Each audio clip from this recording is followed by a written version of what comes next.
What if the greatest source of wealth in history wasn't gold, but something no one could see? For centuries, power looked simple. Gold meant wealth, land meant control, and taxes were taken openly, often by force. That's what history tells us. But the real story is very different, because some of the most powerful systems ever created didn't rely on visible taxes at all. They were built into the way people traded, borrowed, and lived. No coins taken, no armies required, just a quiet, constant flow of value, moving in one direction, a system so subtle that most people never questioned it. And by the time they did, it was already too late. So how do you collect wealth without anyone realizing they're paying? When we think of taxation, we imagine something clear and direct. A government demands payment. A citizen hands it over. It's visible, measurable, hard to ignore. And for most of history, that's how power worked. Kings tax land, empires tax trade, armies enforce collection. But the most powerful financial systems didn't stop there, because visible taxes have limits. People resist them. They track them. They fight back. So a different idea began to take shape. What if value could be extracted without ever asking for it? Not through force, not through law alone, but through the system people already depended on. A mechanism built into everyday life. Something quiet, continuous, almost invisible. Money would move, trade would happen, loans would be taken. And with every transaction, a small piece would flow in one direction. Not noticed, not questioned. Over time, that flow became power. Because the real shift wasn't about what people were forced to pay. It was about what they were losing without realizing it. And that's where the first true banking empires began to rise. But to see how it worked, we need to understand the problem they were solving. In the ancient world, wealth was something you could touch. Gold, silver, land, labor. If you owned it, you could see it. Hold it, protect it. Power worked the same way. It was limited by what you could physically control, store, and move. And for a long time, that was enough. But as trade began to expand, everything changed. Routes stretched across continents. Goods moved between distant cities, empires, and cultures. And suddenly, a new problem appeared. Moving wealth became more dangerous than creating it. Caravans carrying gold became targets. Ships loaded with silver risked storms and piracy. Merchants could spend years building value, only to lose it in a single journey. The larger trade became, the greater the risk, and this created pressure.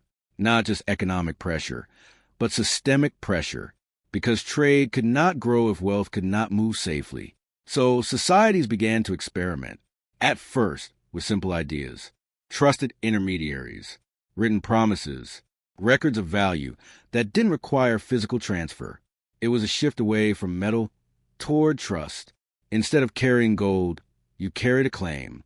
Instead of protecting coins, you relied on a system. And slowly, that system began to take shape. Because once value could move without being seen, it could also be controlled in ways people didn't fully understand. And that's where things take a deeper turn. Because this wasn't just a solution to a problem. It was a foundation of something far more powerful than money itself. The problem wasn't just security. It was inefficiency. Every transaction carried friction, delays, risks, costs. A merchant might wait weeks for payment. A caravan might lose value before it even arrived. An empire might tax trade, only to slow it down in the process. And that created a deeper conflict. Rulers needed revenue. Merchants needed safety. Markets needed speed. But no single system could deliver all three. If you taxed too heavily, trade slowed. If you protected trade, you reduced control. If you moved faster, you increased risk. It was a balancing act no one had solved, until a different approach began to emerge. Not by improving trade itself, but by embedding control inside it. Instead of stopping transactions to extract value, value could be taken as transactions flowed. Quietly, automatically, continuously. A fee here, a margin there, a spread built into exchange. Small enough to go unnoticed, constant enough to scale. This was a shift. Extraction without interruption. Trade kept moving. Markets kept growing.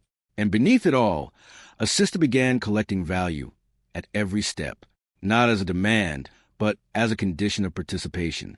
Because once you controlled the system people relied on, you didn't need to ask for payment anymore. It happened on its own. And that's where the first real examples begin to appear. The answer didn't arrive with decree or a revolution. It came quietly, almost invisibly.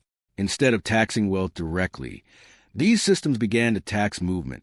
Not what you owned, but how you used it. Every exchange carried a small cost.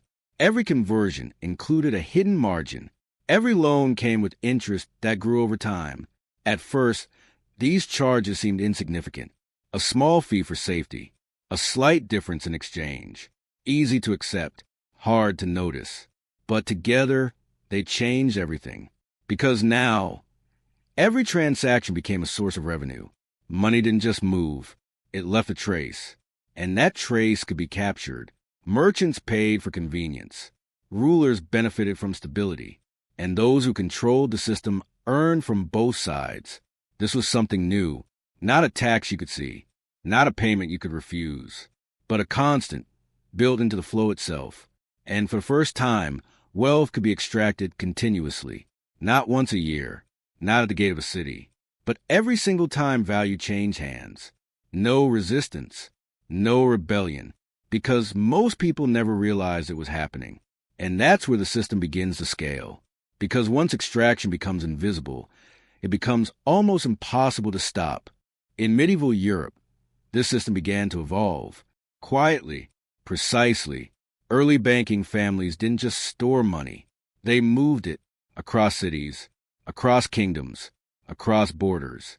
A merchant in one region could deposit wealth and withdraw it somewhere else.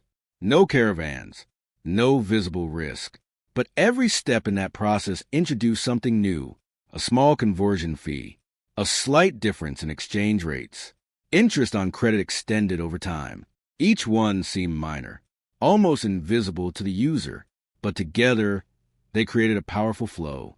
Because the more money moved, the more value was captured along the way, and trade was growing fast. Kingdoms depended on it. Merchants relied on it. Entire economies began to revolve around it, which meant this hidden system scaled with it.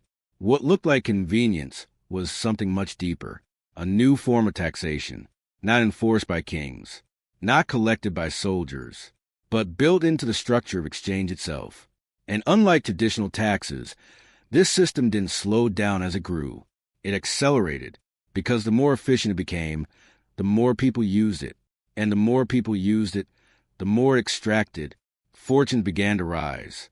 Not slowly like land or tribute, but rapidly, continuously, faster than kings could ever collect. And that's when power started to shift again, because those who controlled the flow of money no longer needed to control land. As trade networks expanded, the system expanded with them. What once existed in a few, and kingdoms began to connect. Banking was no longer local. It became regional, then international. Money could move across borders faster than ever before. Credit could link distant markets. Exchange systems began to synchronize entire economies. And with every new connection, the mechanism grew stronger, because this hidden tax scaled effortlessly. The more people used the system, the more transactions flowed through it. And the more transactions flowed, the more value was quietly extracted. No new laws required. No visible increase in taxation, just growth. This is what made it different. Traditional taxes face resistance as they rise. The system thrived as it expanded, because people weren't avoiding it. They were depending on it. Merchants needed it to trade. Governments needed it to stabilize economies. Individuals needed it to participate at all. And slowly, something changed. Participation stopped being a choice. It became a requirement. To operate in the new economy, you had to move through the system. And once you were inside it, the extraction was automatic, unseen, continuous, unavoidable, because the system didn't just support the economy anymore. It was the economy. And that raises a deeper question. If power no longer comes from what you own, but from controlling the flow, what does that mean for the world we live in today? Today, the system looks different. more digital, more complex, less visible than ever. But the mechanism hasn't changed. Every swipe of a card carries a fee. Every transfer includes a margin. Every currency conversion hides a spread. Individually, these costs feel insignificant, too small to question, too routine to notice. But scale changes everything. Because across billions of transactions, those tiny fragments of value begin to accumulate, day after day, second after second, until they form something massive. A continuous flow of wealth concentrated in the hands of financial institutions. And just like before, it doesn't feel like taxation. There's no demand, no visible deduction labeled as a tax, only participation. Because in the modern world, opting out isn't really an option. To earn, to spend, to exist economically, you move through the system. And as you move, the system takes its share. Quietly, consistently, automatically. The hidden tax didn't disappear. It evolved. It became infrastructure. Something so deeply embedded in daily life that it no longer feels like a system at all. Which leads to a final thought. If the most powerful systems are the ones we don't see, how many are shaping our lives right now? What makes this system so powerful isn't just its scale, it's its invisibility. Traditional taxes are obvious. You see them, you feel them, you react to them. But this system works differently. It doesn't announce itself. It doesn't demand attention. Because most of the time, it doesn't even feel like a loss. It feels like convenience, speed, access, a faster payment, an easier transfer, a smoother transaction. And that's the illusion, because while everything feels seamless, value is still being taken. Quietly, consistently, not enough to alarm you in a single moment, but more than enough to matter over time. And that's what makes it so effective. It doesn't trigger resistance, because it rarely gets noticed. It blends into daily life, hiding inside the very systems people rely on. And in doing so, it becomes something far more powerful than any visible tax. A tool of wealth concentration. One that doesn't need force. Doesn't need enforcement. Only participation. Because the moment a system becomes invisible, it becomes almost impossible to question. The rise of banking empires wasn't built on vaults of gold alone. Gold was only the surface. The real power was underneath. A system that turned movement into profit and trust into leverage. Because once people trusted the system, they stopped questioning it. Money could move without resistance. Credit could expand without limits. And with every step, value could be extracted endlessly, not through force, not through visible control, but through design. A system where every transaction carried a hidden cost. Every interaction reinforced the structure, and the more it was used, the stronger it became. This is what made it different from anything before it. Empires of land can fall, armies can be defeated, but systems like this are much harder to escape because they don't stand above society. They run through it. And once they are fully established, leaving them means stepping outside the economy itself, which almost no one can do. And that's the final shift. Power is no longer just about what you own. It's about what you control without anyone realizing it. If you want to understand how invisible systems shape power in the modern world, this is just the beginning, because the forces that built the first banking empires never disappeared. They evolved. They became faster, more complex, more deeply embedded into everyday life. Today, they operate through digital networks, global markets, and financial infrastructure that most people use but rarely question. And just like before, they extract value quietly, systematically, at scale. The difference is, now they're harder to see than ever. But once you start to notice them, you begin to understand how the world really works. So if you want to go deeper into the hidden economics shaping your life, subscribe, because this is only the surface.